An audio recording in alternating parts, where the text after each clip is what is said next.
Yea, by her hand the deed who wrought, with like dishonor to the grave was brought. And by her hand she strove, with strong desire, thy life to crush, O child, by murder of thy sire. Bethink thee, hearing of the shame, the pain, wherewith that sire was slain. Yea, such was the doom of my sire. Well a day I was thrust from his side. As a dog from the chamber they thrust me away, and in place of my laughter rose sobbing in tears, as in darkness I lay. O Father, if this word can pass to thine ears, to thy soul let it reach and abide. Let it pass, let it pierce, through the sense of thine ear, to thy soul, where in silence it waiteth the hour. The past is accomplished, but rouse thee to hear what the future prepareth. Awake and appear, our champion, in wrath and in power. O Father, to thy loved ones come in aid. With tears I call on thee. Listen and rise to light. Be thou with us, be thou against the foe. Swiftly this cry arises. Even so, pray we the loyal band, as we have prayed. Let their might meet with mine, and their right with my right. O ye gods, it is yours to decree. Ye call unto the dead, I quake to hear. Fate is ordained of old, and shall fulfill your prayer. Alas, the inborn curse that haunts our home, of 80's blood-stained scour, the tuneless sound. Alas, the deep insufferable doom, that stanchless wound. It shall be stanched. The task is ours. Not by a stranger's, but by kindred hand, shall be chased forth the blood-fiend of our land. Be this our spoken spell, to call earth's nether powers. Lords of a dark eternity, to you has come the children's cry. Send up from hell, fulfill your aid to them who prayed. O Father, murdered in unkingly wise, fulfill my prayer, grant me thine halls to sway. To me too grant this boon, dark death to deal unto Aegisthus, and to 'scape my doom. So shall the rightful feasts that mortals pay be set for thee. Else, not for thee shall rise the scented reek of altars fed with flesh, but thou shalt lie dishonored. Hear thou me. I too, from my full heritage restored, will pour the lustral streams, what time I pass forth as a bride from these paternal halls, and honor first beyond all graves thy tomb. Earth, send my sire to fend me in the fight. Give fair-faced fortune, O Persephone. Bethink thee, Father, in the laver slain. Bethink thee of the net they handselled for thee. Bonds not of brass ensnared thee, Father mine. Yea, the ill craft of an unfolding robe. By this our bitter speech arise, O sire. Raise thou thine head at love's last, dearest call. Yea, speed forth right to aid thy kinsman's cause. Grip for grip let them grasp the foe, if thou willest in triumph to forget thy fall. Hear me, O Father, once again hear me. Lo, at thy tomb 2 fledglings of thy brood, a man-child and a maid, hold them in ruth, nor wipe them out, the last of Pelops' line, for while they live thou livest from the dead.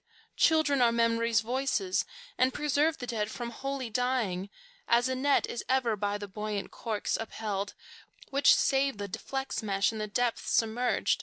Listen, this wail of ours doth rise for thee, and as thou heedest it thyself art saved.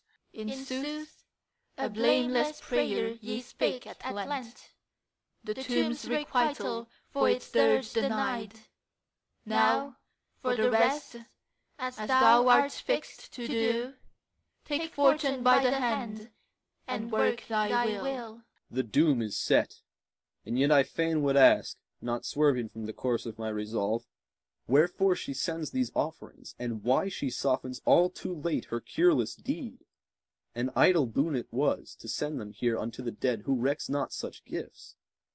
I cannot guess her thought, but well I ween such gifts are skilless to atone such crime. Be blood once spilled, and idle strife he strives who seeks with other wealth or wine outpoured to atone the deed. So stands the word, nor fails. Yet would I know her thought. Speak, if thou knowest. I know it, son, for at her side I stood. 'Twas the night-wandering terror of a dream that flung her shivering from her couch, and bade her, the accursed of God, these offerings send. Heard ye the dream, to tell it forth aright? Yea, from herself. Her womb a serpent bare. What then the sum and issue of the tale? Even as a swaddled child she lulled the thing. What? Suckling craved the creature, born full-fanged? Yet in her dreams she profited the breast. How? Did the hateful thing not bite her teeth? Yea, and sucked forth a blood-gout in the milk. Not vain this dream. It bodes a man's revenge. Then, out of sleep, she started with a cry, and through the palace, for their mistress' aid, full many lamps that erst lay blind with night, flared into light. Then, even as mourners use, she sends these offerings, in hope to win a cure to cleave and sunder sin from doom. Earth and my father's grave, to you I call. Give this her dream fulfilment, and through me. I read it in each part coincident with what shall be. For mark, that serpent sprang from the same womb as I, in swaddling bands by the same hands was swathed, lipped the same breast, and sucking forth the same sweet mother's milk infused a clot of blood. And in alarm she cried upon her wound the cry of pain. The rede is clear, the thing of dread she nursed, the death of blood she dies, and I, 'tis I, in semblance of a serpent, that must slay her. Thou art my seer, and thus I read the dream. So do, yet ere thou doest, speak to us, citing some act, some, by not acting, aid. Brief my command. I bid my sister pass in silence to the house, and all I bid, this my design with wariness conceal, that they who did by craft a chieftain slay, may by like craft and in like noose be ta'en, dying the death which Loxias foretold, Apollo, king and prophet undisproved. I with this warrior Pylades will come in likeness of a stranger, full equipped as travellers come, and at the palace gates will stand, as stranger yet in friendship's bond unto this house allied. And each of us will speak the tongue that round Parnassus sounds, feigning such speech as Phocian voices use. And what if none of those that tend the gates shall welcome us with gladness, since the house with ills divine is haunted? If this hap, we at the gate will bide, till, passing by, some townsman make conjecture and proclaim, How, is Aegisthus there, and knowingly keep suppliants aloof by bolt and bar?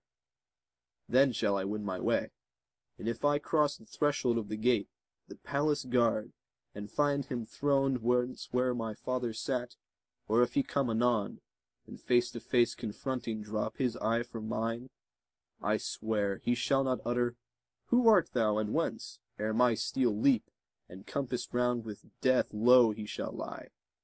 And thus, full fed with doom, the fury of the house shall drain once more a deep third draught of rich unmingled blood. But thou, O sister, look that all within be well prepared to give these things event. And ye, I say 'twere well to bear a tongue full of fair silence, and of fitting speech as each beseems the time. And last, do thou, Hermes the warder god, keep watch and ward, and guide to victory my striving sword. Orestes exits with Pylades. End of Section 3.